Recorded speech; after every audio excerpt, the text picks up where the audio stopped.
Nós já vamos iniciar agora às 14.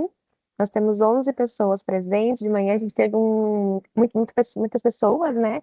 E hoje a gente está tendo o nosso Dia das Crianças. Então, quem me vê depois na gravação não fique surpreso com o meu cabelo. E também a gente está iniciando essa trilha de integridade. Nós iniciamos a trilha de integridade com um objetivo muito claro de poder trazer conhecimento de forma geral para vocês, para nós colaboradores, né, como sermos autorresponsáveis pelas nossas ações e também saber identificar dentro da ação do outro o que nos cabe e o que cabe ao outro. Então, hoje é o nosso último encontro, né, tratando sobre CNV, né, durante a nossa trilha, e eu espero que tenha agregado para vocês um conhecimento sobre isso, e também agradeço ao Renato, né, por ser nosso último encontro, mas muito obrigada, Renato, por toda a sua paciência, por toda a sua didática durante todo esse período, e a trilha ela vai ficar gravada para acesso de todos depois, então quando vocês receberem um novo colaborador na equipe, mostre para ele a trilha, porque isso é muito importante. Porque isso é um conhecimento que a gente tem para a gente, mas que se torna uma coisa que quanto mais pessoas tiverem acesso, melhor para nós, como colaboradores e também como cidadãos. Então é isso, muito obrigada. Renato, com você. Boa tarde a todas e todos. É um prazer imenso estar aqui com vocês novamente. Semana passada estivemos juntos para falar sobre assédio, né? E aí a gente resgatou lá na verdade a gente analisou a Sara, né? Aquela personagem fictícia, mas só que inspirada em caso real. E hoje a gente vai aplicar essa ferramenta, que é o CNV, que é comunicação não violenta, no caso da Sara, que é o que a gente conversou semana passada e a gente vai conversar hoje. Então a gente vai realmente pegar essa ferramenta e vamos aplicar no dia a dia, na situação real. Bom, fazendo minha autodescrição, então eu sou um homem branco, cabelo, barba e olhos castanhos, estou vestindo uma camiseta preta, estou com o fundo de tela azul claro, com o logo da S2 Consultoria, que é a empresa que eu sou sócio, diretor, e está lá o slogan chamado, escrito dos dilemas à integridade. Quero novamente fazer o alerta de gatilho. Assim como na semana passada, ou seja, na verdade, no último encontro, eu fiz esse alerta e eu volto a fazê-lo. Por quê? Porque esse alerta de gatilho acontece principalmente quando a gente trata de um tema tão sensível como o assédio. O que acontece é que o assédio, ele gera vários impactos na reputação da organização, ela gera impacto nas consequências para o assediador, mas, sobretudo, na vida da pessoa que sofre o assédio.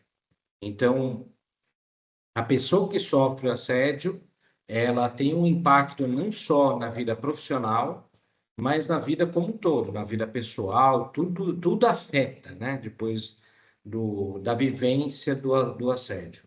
E aí, como a gente vai tratar sobre esses temas, principalmente no dia de hoje, que a gente vai voltar a falar sobre o caso real da Sara, mas usando então essas ferramentas, para quê? Para mudar o comportamento, e aí já explico daqui a pouco, obviamente pode acionar alguns gatilhos por conta de situações vividas. Talvez você tenha vivido alguma situação extremamente desagradável, desconfortável, e aí, durante o nosso encontro hoje, você possa lembrar e te gerar muito incômodo. E aí a gente sempre recomenda para você parar, respirar, de repente sair um pouco, tomar uma água e procurar ajuda. O treinamento é extremamente importante, mas mais importante é a sua saúde, é o seu bem-estar, tá? Então, fica aqui esse alerta de gatilho. Muito bem. A proposta hoje, então, é a gente usar um termo do Sun Tzu, que ele fala da ponte de ouro. O que é a ponte de ouro? Ele fala o seguinte: imagina que se fosse possível, a pessoa que cometeu um, um erro, cometeu uma atitude que gerou vários impactos para a vida dela, se ela pudesse voltar no tempo e ela pudesse tomar a decisão adequada, ao invés daquela decisão errada. Isso ele chama de ponte de ouro. Ou seja, é como se fosse uma ponte de ouro, como se fosse possível essa mudança comportamental. E o que a gente vai construir hoje é exatamente essa ponte de ouro para a Sara. A gente vai, então, pegar aqui alguns conceitos de CNV e aplicar nessa situação que a gente estudou no último encontro. Então, acho que vai ser bem bacana. E para dar uma dinâmica, vai valer, então, a gente vai fazer isso por meio de jogo, e esse jogo também vai premiar, então, os 3 primeiros colocados do jogo. Então, os 3 primeiros colocados vão ganhar os 3 livros da trilogia Sementes do Risco, que é o Doce Cilado, Doce Ilusão e Doce Veneno. São os 3 livros que publicamos no gênero literário, literatura do dilema. Então, é isso. Então, fiquem atentos. A vantagem de ter um grupo menor aqui, a gente está agora com 17 pessoas aqui na sala, é que aumenta a sua chance de ganho, né? Então, essa é a grande vantagem. Então, fiquem atentos aí que vai ser bem bacana. E a Kelly já se manifestou e falou que o livro um livro, pelo menos, é dela, né, Kelly? Vamos lá. Então, começar aqui. Quando eu compartilho, a Júlia descobriu que o meu som, assim que eu compartilho qualquer coisa, ele piora a minha voz aqui. É engraçado, deve estar com algum problema aqui do equipamento. Então, por isso eu vou falar mais alto, tá? Mas se em algum momento eu falar alguma coisa que vocês não conseguirem ouvir, vocês me falam.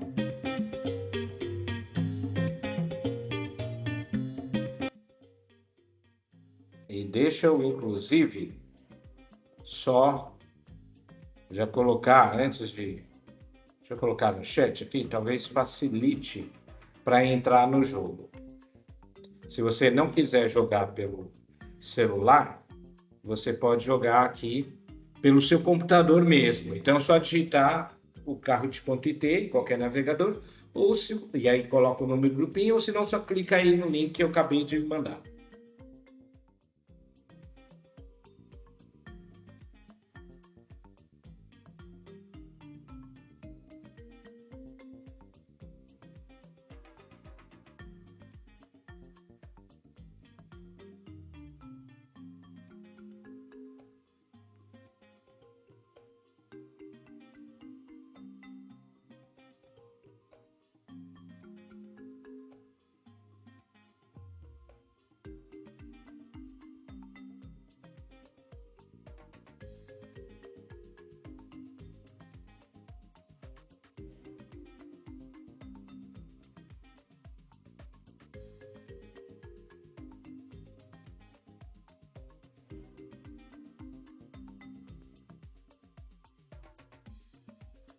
E aí, pessoal, tem mais gente? Tem mais gente que vai entrar? Temos mais ou menos umas 11 pessoas. Bom, então eu já vou começar por conta do nosso tempo. Mas se você ainda não entrou, dá tempo para entrar, tá? Em qualquer momento você consegue entrar aqui no jogo. Então, bora lá. Agora a gente vai falar sobre os dilemas de Sara, mas numa reconstrução do seu comportamento. né? Muito bem. Lembrando, pessoal, que eu queria só reforçar essa tese que eu queria destacar para vocês, que a tese é o seguinte, que integridade não é perfeição. A gente não tem a intenção aqui de colocar mais pressão em cima de você, no sentido de você ser perfeito, se sentir perfeito. Você não precisa buscar a perfeição. O que a gente está querendo fazer aqui nesses encontros é te dar ferramentas para você lidar adequadamente com gestão de dilemas. Como que você consegue gerir adequadamente um dilema quando você se deparar com ele? Então, esse é o nosso grande propósito agora, tá? Então, vamos começar com a Sara novamente. Chamar de mimimi talvez tenha sido demais, mas Ixi, da zona de conforto? eu vou colocar de novo, que eu cortei. Chamar de mimimi talvez tenha sido demais, mas se não for sob pressão, vão sair da zona de conforto? Então, lembrando aqui que a Sara, no nosso último encontro, a Sara ela pegou e falava, e usou esse termo várias vezes, falando, isso aí é mimimi, né? Isso aí é frescura, isso aí é ladainha do pessoal. O pessoal chora muito, reclama muito. E esse termo mimimi ela falou várias vezes. Então vamos partir desse primeiro dilema da Sara. Se realmente é adequado ou não falar que o sentimento do outro é mimimi. Mas vamos lá, a primeira pergunta é: qual destes é um gatilho clássico de escassez que alimenta o ciclo de assédio moral?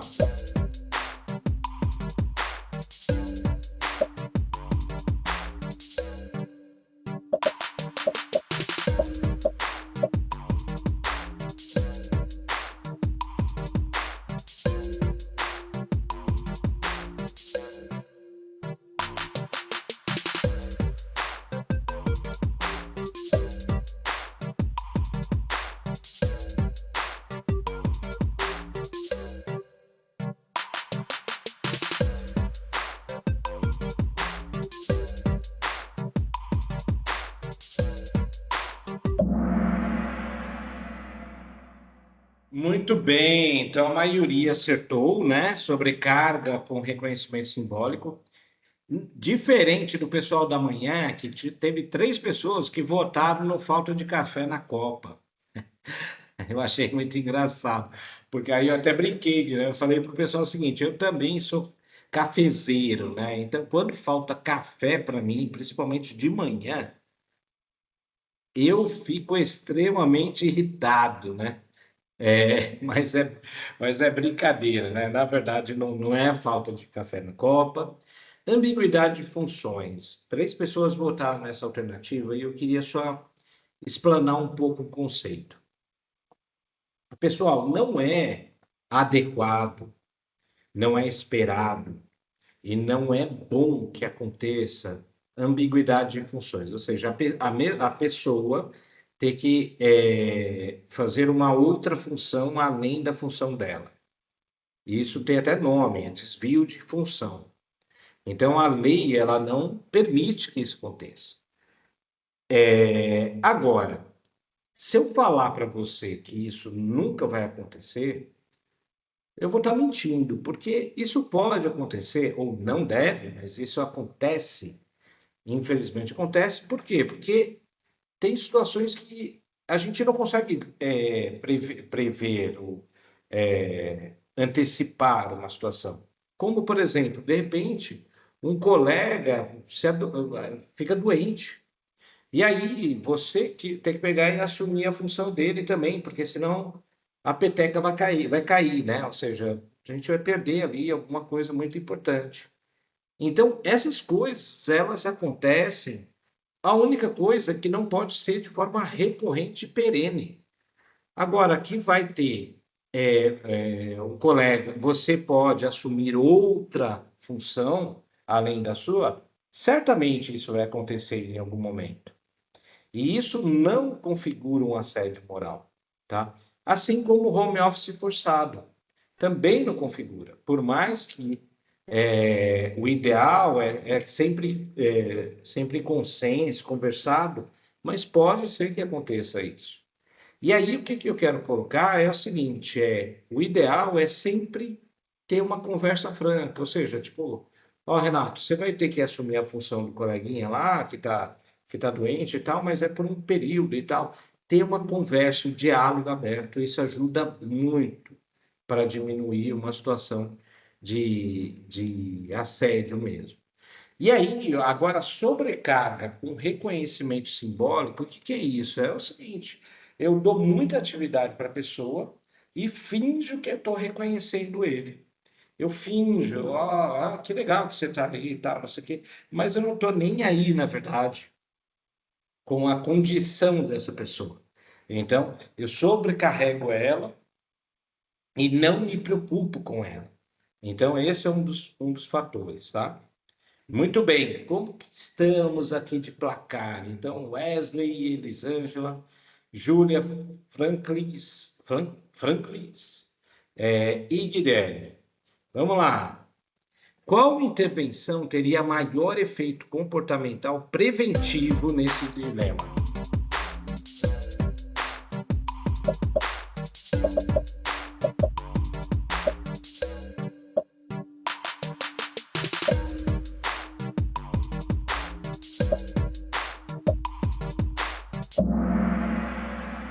Muito bem, a maioria acertou novamente. Então, feedbacks imediatos de reconhecimento. Aí, aqui, 3 pessoas votaram na campanha sobre ética. Eu também brinquei de manhã e eu volto a dizer que agora eu vou dar um tiro no meu próprio pé. Por quê? Porque estamos exatamente nesse momento, esse encontro aqui é uma campanha sobre ética. Então, o que eu vou falar pode ser o seguinte: então o Renato não vai ser mais contratado pelo Sebrae para dar treinamento ou palestra como eu estou dando agora. O que eu estou querendo dizer é o seguinte: a gente falar sobre ética é extremamente importante, mas isso não resolve. Isso não resolve. Sabe o que vai resolver? É o comportamento de cada um aqui. Então, posso falar 1000 horas aqui sobre ética. Você pode trazer qualquer pessoa para falar sobre ética, mas se cada um dos colaboradores aqui no Sebrae não mudar, não reforçar um comportamento ético, vai só ser palavras lançadas ao vento. Então, como que se faz isso? Aí a gente já entra no CNV. Por exemplo, dando um feedback imediato de reconhecimento. Então, o nosso colega está lá sobrecarregado, porque ele teve que assumir uma outra função, por exemplo, ou porque é uma situação de muita pressão, de uma entrega muito grande e tal, e ele está sobrecarregado. Então, pode ser feito um feedback, na verdade, deve ser feito um feedback o quanto antes, para que ele saiba que ele está no caminho certo e que ele está sendo reconhecido pelo esforço que ele está tendo. Mas o que eu quero destacar é o feedback. Feedback não é só você falar para a pessoa que ela está sendo reconhecida, mas ouvir dela também como que ela está naquele momento. É entender que, de repente, você vai lá e dá um feedback e a pessoa fala, puxa vida, que bom que você falou isso, mas eu quero te dizer que eu estou destruído. Eu estou muito cansado, eu estou exausto, eu estou precisando de ajuda. Então, ouvir a pessoa é extremamente importante também nesse processo, tá? Então, é isso. Treinamento técnico, 2 pessoas votaram nessa alternativa. Treinamento técnico ainda não vai resolver essa situação, porque muitas vezes a pessoa está sobrecarregada não é por falta de conhecimento, e é porque está faltando mesmo recurso, e ela está sobrecarregada mesmo. Então, é isso que a gente recomenda, tá bom? Elisângela agora passa na frente, Guilherme, Franklis, a Júlia e a Anne agora aparecendo no placar. A ausência de reconhecimento é irrelevante para o risco de assédio moral. verdadeiro ou falso?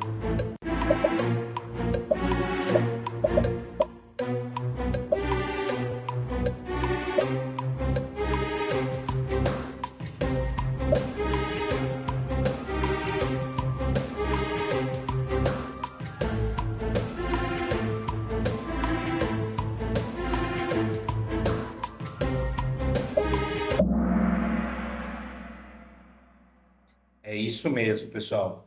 Na verdade, a ausência de reconhecimento é extremamente relevante para o risco de assédio moral. Então, a gente precisa realmente buscar reconhecer as pessoas. Por quê? Porque muitas vezes a pessoa é o seguinte: uma das formas de assédio é botar pressão e não ter reconhecimento para justamente não ter um retorno, né? Então, isso é um ponto crítico mesmo, tá? Muito bem. Agora, Júlio passou na frente, está em segundo lugar.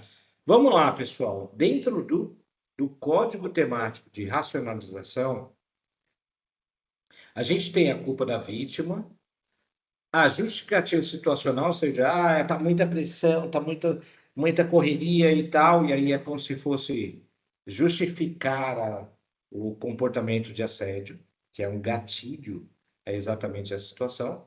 E aí temos a normalização da violência, ou seja, é o famoso sempre foi assim, ou é só o jeito dele. Aí, na pesquisa Triângulo do Assédio, o que a gente identificou, pessoal, é que as gerações mais antigas, elas têm 13% maior propensão para praticar um assédio moral. E isso acontece por quê? Porque normalizamos o assédio moral. As gerações mais antigas, a minha geração, por exemplo, que é a geração X, é uma geração que cresceu assistindo Trapalhões, Escola de Professor Raimundo e tal, e aí a gente normalizou, a gente achava que aquilo fazia parte do dia a dia. Tá tudo bem, que não tem nenhum problema de humilhar e sacanear a outra pessoa para a pessoa se sentir mal. E isso veio para dentro das organizações. Então, essa questão é muito forte. E aí, qual que é a mensagem que eu quero dar? Primeiro, para as gerações mais antigas, a mensagem é: os tempos mudaram. Logo, mude o seu comportamento. Renato, mas eu sou assim mesmo, eu não vou mudar e tal, não vou me adaptar. Aí é interessante que essa mesma pessoa, ela usa a internet, usa chat GPT e outras coisas mais. Por quê? Porque se adapta à tecnologia e às coisas boas da evolução humana. Agora, não quer se adaptar a outras coisas, como, por exemplo, ao respeito ao próximo, que também é uma coisa maravilhosa, só que exige dele uma mudança comportamental. Então, a mensagem que eu quero dar é: mude, mude. Não tem mais essa história de que sempre foi assim. Para as gerações mais novas, o que eu quero só reforçar, e a mensagem que eu quero deixar aqui é: você está certo, a gente não tem que aceitar o desrespeito, não pode aceitar a falta de cuidado no trato pessoal. Você está certo, não pode. Então, mas, ao mesmo tempo, a gente pode pegar e, de repente, e não é ensinar vocês, as gerações mais novas, não tem obrigação nenhuma em ensinar as gerações mais antigas, nenhuma. Mas, de repente, tem uma questão seguinte, sei lá, você participou de uma reunião e, de repente, alguém fez uma piada, sei lá, uma brincadeira lá completamente inadequada, já chama as pessoas e já fala para ela. Fala: não gostei da forma que você falou comigo, não gostei da forma que você apresentou tal coisa, ou falou de tal maneira comigo, o tom. Enfim, de repente aquilo lá já resolve e não precisa deixar a coisa piorar, tá? Então, é um ponto que eu queria destacar. Muito bem. Vamos ver como a Sara fica nesse contexto todo. Antes de qualquer comentário, agora eu me pergunto: isso vai ajudar ou vai expor? Estou reaprendendo a me comunicar com respeito. Então, a pergunta é muito simples. eu vou dar um feedback, eu vou dar um retorno para a pessoa, eu vou falar com a pessoa. Isso, a forma que eu vou falar e o que eu vou falar vai ajudar ou vai piorar a situação? Eu vou construir com a pessoa ou eu vou destruir a pessoa? É uma pergunta simples. É isso, é somente isso, né? Então, é interessante que aí ela vai virando aí a chave comportamental. Vamos lá, o outro dilema da Sara. Aqui é assim: quem bate meta fica, quem não entrega cai. Mas será que a gente está passando do ponto? Muito bem, verdadeiro ou falso? Pressão excessiva por metas está associada a maior tolerância ao assédio moral.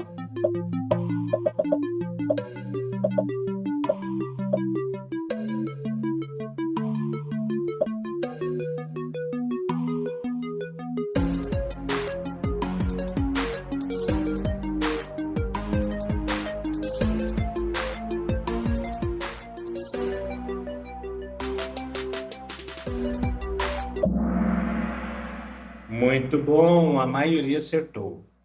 Talvez as duas pessoas que erraram devem ter lembrado que eu falei no encontro passado, que foi o seguinte, que a pressão por si não é assédio.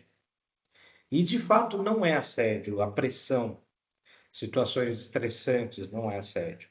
Agora, onde que está a pegadinha aqui dessa pergunta? É excessivo. Então, a pressão excessiva, sim, está associada ao assédio. Quando eu boto uma pressão a mais do que deveria, ou porque eu estou fazendo isso de forma intencional, ou porque eu não estou nem aí se qual o impacto na vida da pessoa, e eu boto a pressão simplesmente por botar a pressão mesmo, exagerada, aí a gente está falando de realmente uma associação com assédio moral, tá? Muito bem, Guilherme subiu agora. Como a escassez nesse contexto deveria ser enfrentada?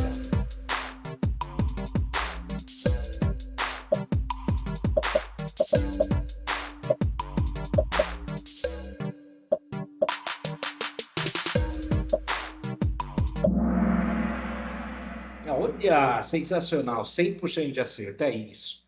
É reformulando expectativas mais realistas. Aqui, pessoal, teve na parte da manhã, teve gente que pegou e colocou reduzindo metas. Muitas vezes não tem como reduzir metas. Quase sempre, na verdade. Por quê? Porque a meta da área ela foi definida lá na autogestão. Ou seja, se para alterar essa meta, teria que mudar tudo que foi definido antes. Então é quase que impossível mudar a meta, sabe? Por quê? Porque foi desenhada já e foi cascateada, né, para toda empresa. Então, qual é o ponto? Mudança de metas, reduzir metas é quase que inviável.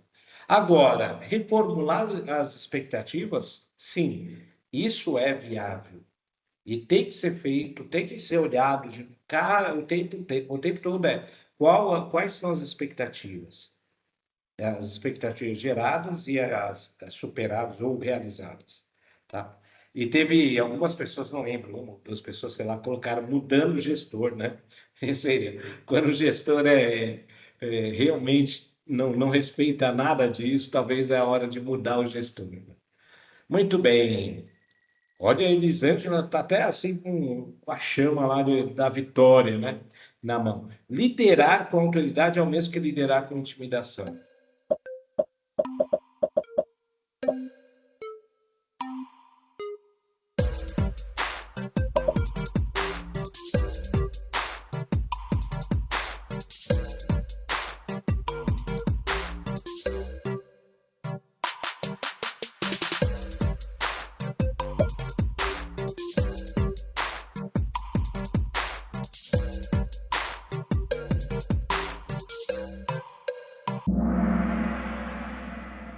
Falso, pessoal. Por quê?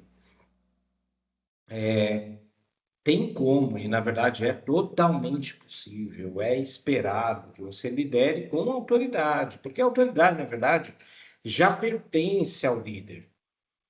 Já está lá com o líder. Agora, liderar com autoridade, aplicando a intimidação, ameaçando as pessoas, gerando medo nas pessoas, isso é completamente diferente e não é aceitável. Então, são coisas diferentes. Você pode liderar com autoridade, mas não com intimidação, tá? Muito bem. Ah, Guilherme agora subiu ali, a Júlia está em primeiro lugar.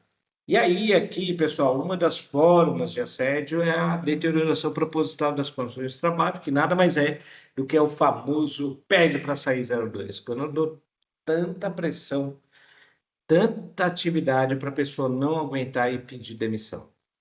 E aí, isso tem a ver também com a falta de reconhecimento, as metas inalcançáveis ou inatingíveis, assim, a pessoa faz de propósito isso, da atividade ali que ela não aguenta, né? Ou não tem recompensa, ou ainda recursos. A atividade, a meta até é atingível, mas só que o recurso é muito menor do que esse efetivamente poderia ser, ou na verdade deveria ser, né? Então aí aqui a gente tem também um problema. Olha só que interessante ainda na pesquisa, né? E triste ao mesmo tempo. 25% dos profissionais do nível operacional são mais propensos ao assédio moral. Isso tem a ver muito com daquela frase, aquela lógica que a corda arrebenta sempre para o lado mais fraco. E isso é muito triste, é muito ruim, porque se na organização a maioria do nível operacional tem essa visão, ou seja, as pessoas andam com medo, né? Com medo de se expor, de falar, de sentir as coisas, né? Então, isso é muito ruim mesmo. Muito bem, vamos ver como ficou a Sara depois da Ponte de Ouro.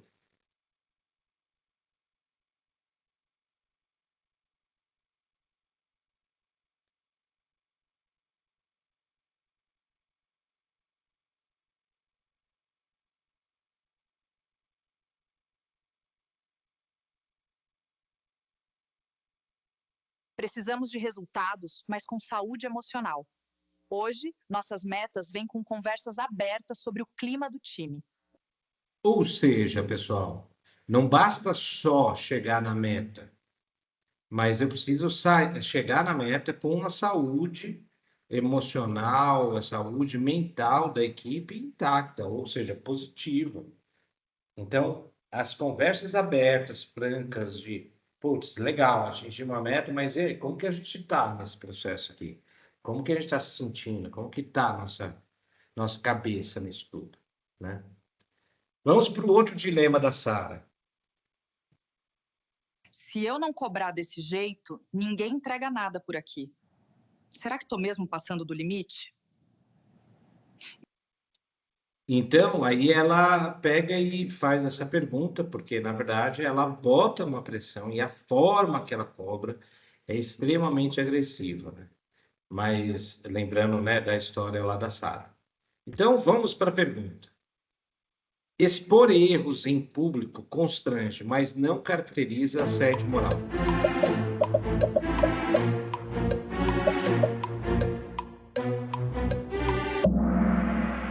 Muito bom, 100% de acerto, pessoal. E sim, a exposição dos erros da pessoa em público, isso configurou assédio moral. Ah, Renato, mas então eu não posso expor, falar para um colega que, puxa vida, ele errou e que não está legal o relatório e tal. Lógico que pode, mas o que você não pode fazer é de forma ostensiva para o público. Vocês têm que pegar e fazer isso com a pessoa. Chama a pessoa e dá esse feedback, dá esse retorno para ela, mas individualmente, e não expondo a pessoa ao público, tá? Muito bem, agora a Bruna subiu. Qual das ações abaixo seria um reforço para a mudança real?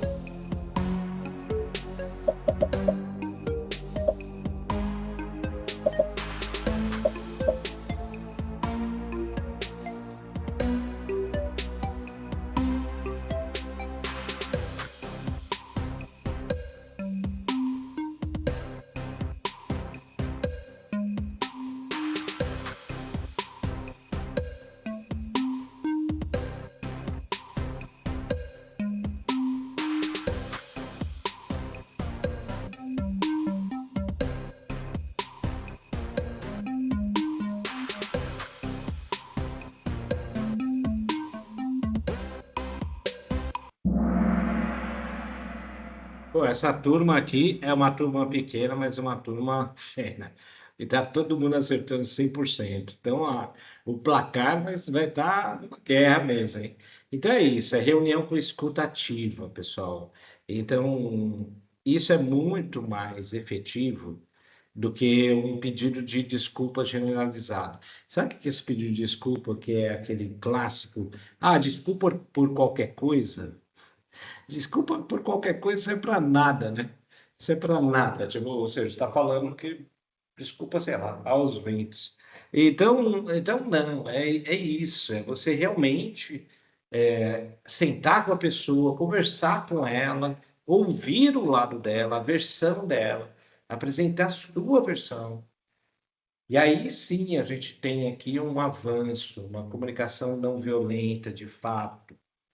Mas isso depende muito da nossa disposição para efetivamente ouvir a pessoa. Isso é escuta ativa. Muito bom. O placar não mudou. Nuvem de palavras. O que você sente quando sua voz é ignorada?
Desânimo, incapaz, indignação, apagamento, nada, ódio, insignificância, indiferença. É isso, né, pessoal? É muito ruim. Não tem uma palavra aqui boa. Talvez o nada é o mais neutro, né? Mas é isso, né? É muito ruim quando você é ignorado, né, pela outra pessoa. Então, se a gente não quer sentir isso, a gente não deve fazer a outra pessoa sentir isso, né? Esse é a grande reflexão aqui desse exercício. E isso acontece muitas vezes pelo isolamento e recusa de comunicação. É dessa maneira que a gente vai chegando nesse lugar de apagamento, como uma pessoa colocou aqui. E então tem a exposição hierárquica, que a gente acabou de falar antes, por meio também da desqualificação profissional, mas também a sabotagem silenciosa, que é essa geladeira, esse apagamento, né?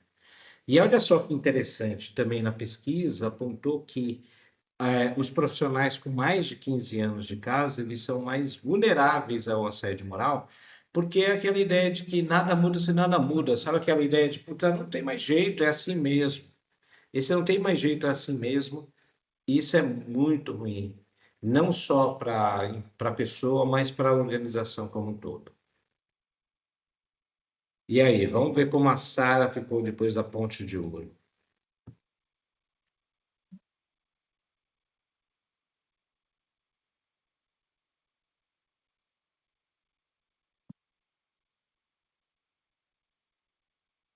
Está meio lento para entrar aqui o vídeo.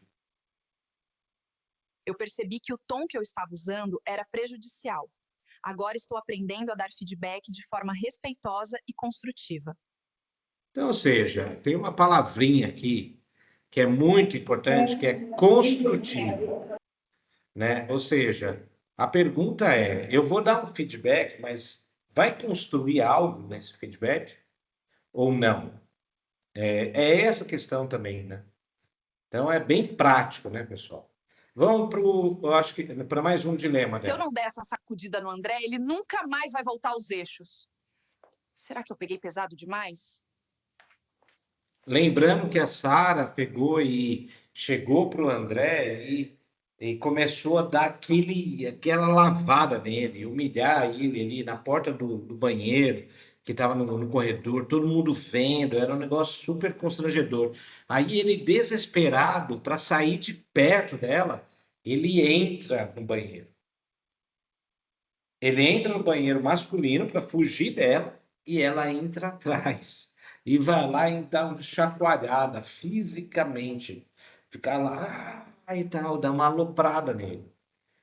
Isso é tão forte para ver o quanto que é tão ofensivo para chegar nesse nível. É muito impactante o que realmente, no caso do André. Então, foi esse o contexto, só lembrando. Então, pergunta aqui. Comunicação não violenta exige que o líder abra mão de sua autoridade?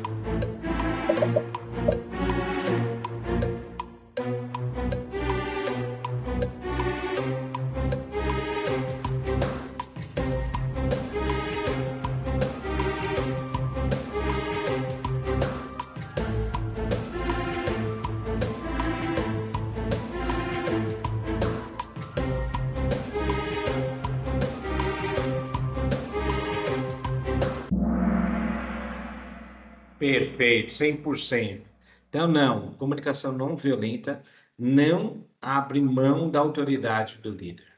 Não abre mão. Mas, na verdade, só reforça a autoridade de uma forma muito positiva. É isso aí, o placar não mudou. Nuvem de palavras. Como você gostaria que sua liderança falasse com você em momentos de conflito?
De forma aberta, de forma calma, reservadamente, com respeito, com empatia, direto e claramente, calmamente.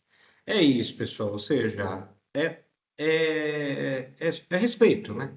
É respeito, é ter a calma, empatia com você e, na verdade, você com o colega também. Isso é comunicação não violenta. E isso dá muito resultado. Muda completamente todo o clima. O checklist respeitoso, construtivo e necessário serve para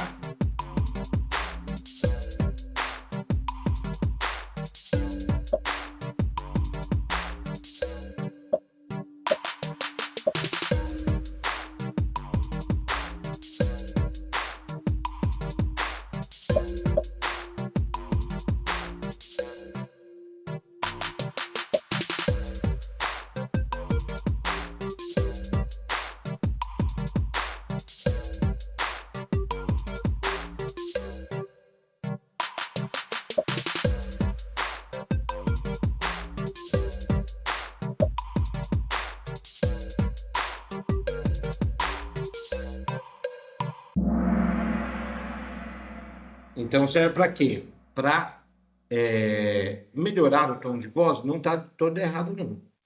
Proteger judicialmente o líder também não está tudo errado, porque, na verdade, melhora o tom de voz e também protege judicialmente o líder.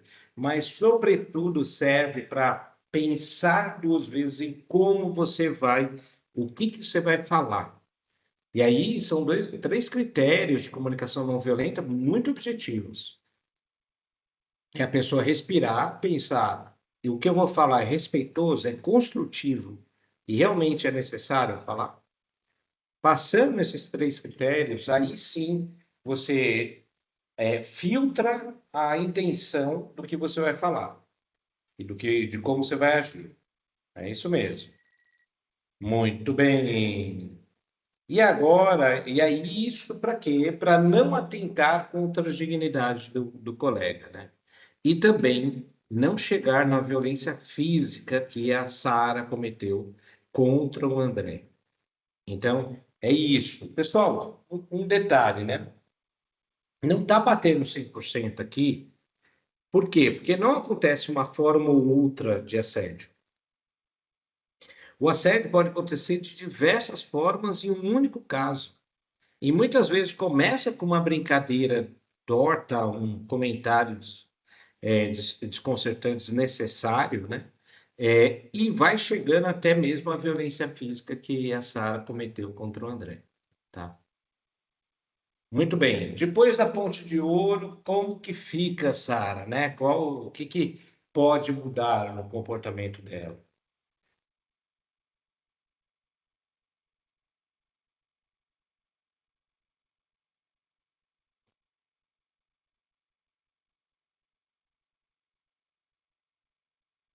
Antes de pressionar o André, eu parei, respirei e perguntei como ele estava se sentindo. Hoje, ele está mais engajado do que nunca. Ou seja, a questão é parar e perguntar para a pessoa, e isso engaja, ou seja, quando você usa a comunicação não violenta, você engaja as pessoas. E isso traz um alívio, um fôlego de vida ali para as pessoas, seja um liderado ou mesmo um colega. É isso que traz muito mais resultado a longo prazo. E o último dilema da Sara, vamos só relembrar. Se eu abrir isso para o Carlos, ele vai pensar que sou fraca. Melhor resolver sozinha? Ou pedir ajuda? Então, lembrando que o Carlos é o gestor dela. E aí, então, a Sara, ela, diante de todas as situações, e ela sob pressão e tal, ela fica em dúvida. Putz, eu vou procurar o meu gestor, o Carlos, para pedir ajuda, ou ele vai achar que eu sou fraco, então é melhor não procurar ele? Vamos lá. Verdadeiro ou falso? Denunciar uma prática tóxica é sempre um ato de coragem, mesmo quando há risco.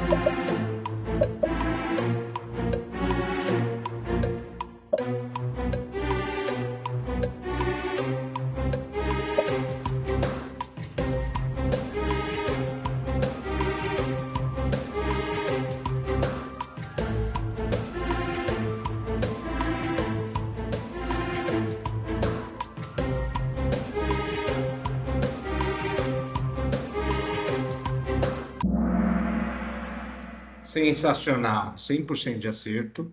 E é isso mesmo, pessoal, 100% de acerto. Por quê? Porque denunciar sempre exige coragem. E seria muito leviano da minha parte aqui falar o seguinte, ó, pessoal, não tem risco nenhum em você denunciar alguém, uma atitude, um comportamento de assédio, por exemplo, denunciar na ouvidoria. Não tem risco nenhum. Lógico que tem. Existe risco. Por quê? Porque, de repente, você vai denunciar um colega que agiu de forma inadequada e ele sabe que foi você, porque foi só você que ele atacou. Então, isso pode sim vir uma retaliação, um comportamento pior. Aí, qual é o ponto, pessoal? A gente tem que colocar na balança o seguinte: tá, existe risco, mas e se eu não fizer isso? Se eu não denunciar, se eu não reagir a isso, vai melhorar a minha situação?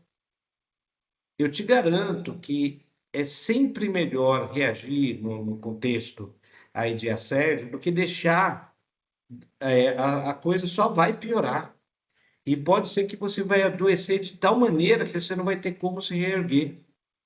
Então, a mensagem é, lógico, que você tem que denunciar sim, com muita responsabilidade, mas você não está sozinha, não está sozinho.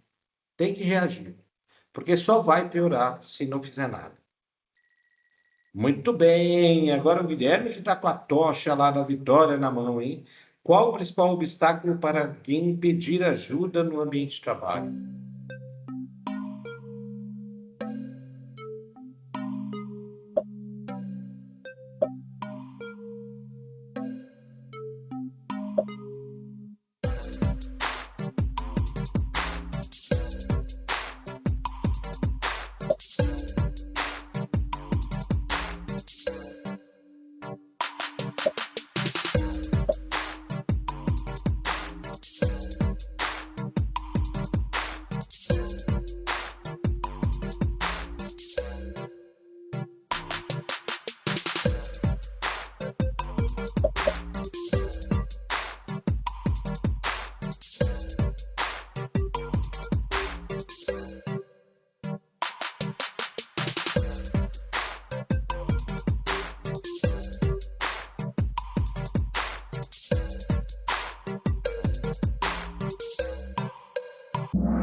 não ser ajudado, insegurança, receio e medo. Então, no final das contas, quando junta aí o medo e receio, a gente está falando a mesma coisa, insegurança. É medo, né, pessoal? É medo, medo de o que vai acontecer com você. É muito ruim esse sentimento de insegurança. É forte, é isso mesmo. A expressão pedir ajuda à liderança pode gerar qual impacto?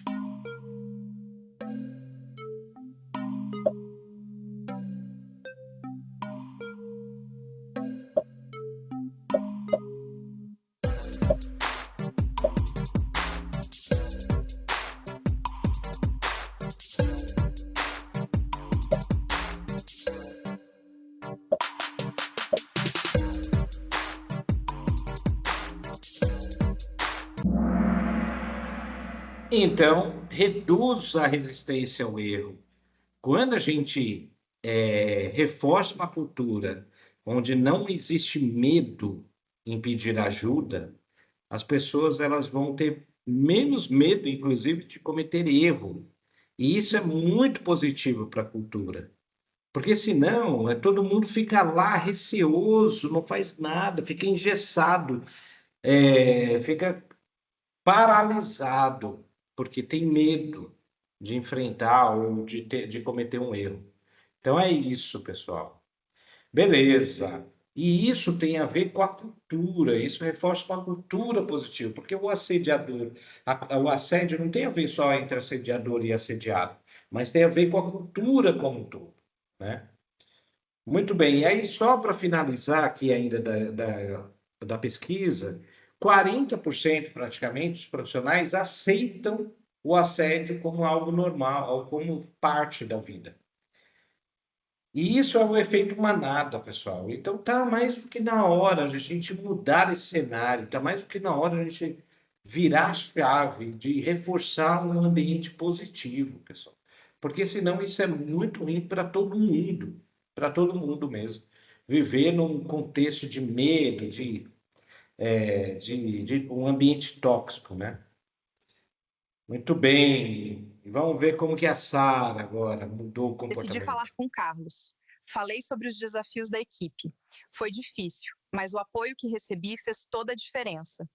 Então é sempre difícil falar dos seus erros, é sempre difícil pedir ajuda, mas se todo mundo realmente se apoiar, aí isso vai mudar realmente esse cenário todo. Mas tem que todo mundo mesmo, né? É isso, pessoal. Então a mensagem final é: energia que tensiona o arco, mas a decisão que dispara a flecha. Sua decisão diante de dilemas éticos pode te levar para um caminho tóxico ou um caminho positivo, um caminho saudável, né? E óbvio que todo mundo quer ir para o caminho saudável, positivo, né? Mas a gente tem que saber como que a gente vai lidar com os nossos dilemas, né? Muito bem, fazendo uma rápida escala de NPS aqui, rapidinho.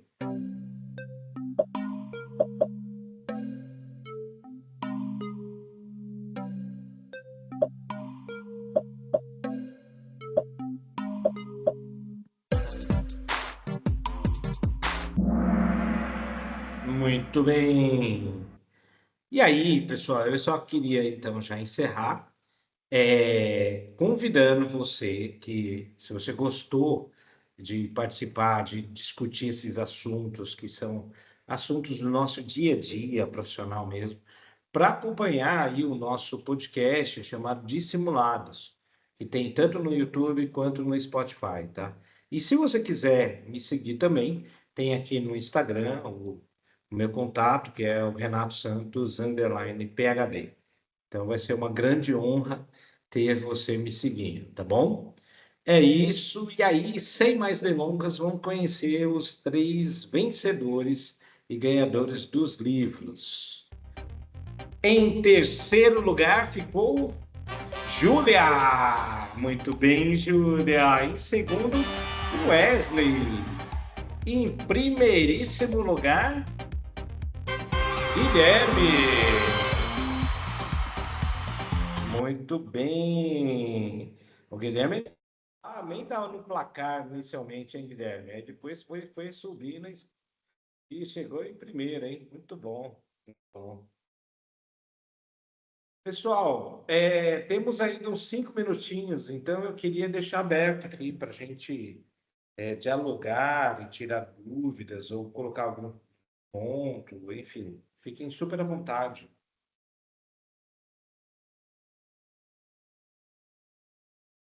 Pessoal, para vocês ficarem mais à vontade em fazer as perguntas, eu vou desligar a gravação, tá bom?